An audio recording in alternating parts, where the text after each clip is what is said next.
It does not matter whose fault it is when you get hurt at work.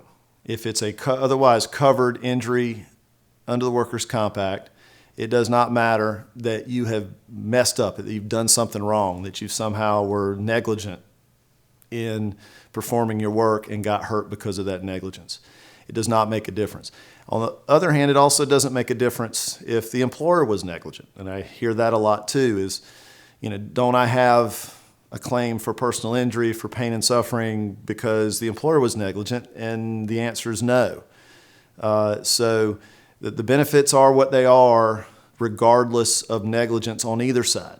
Or even if there's none, obviously if there's none, but it does not make a difference as far as accidental fault. In other words, if we're talking about intent, that could be a different story. If we're talking about when an employee does something to intentionally injure themselves, then that's not something that's typically going to be covered.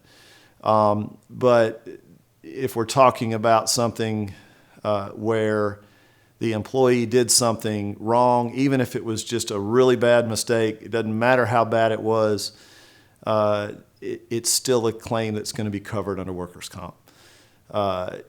You see it most often in motor vehicle wrecks where the employee is working, driving a company truck, for example, and let's say they run a stop sign and cause a bad accident.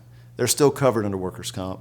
Keep that in mind. People will be told that they're not, and that's just not true.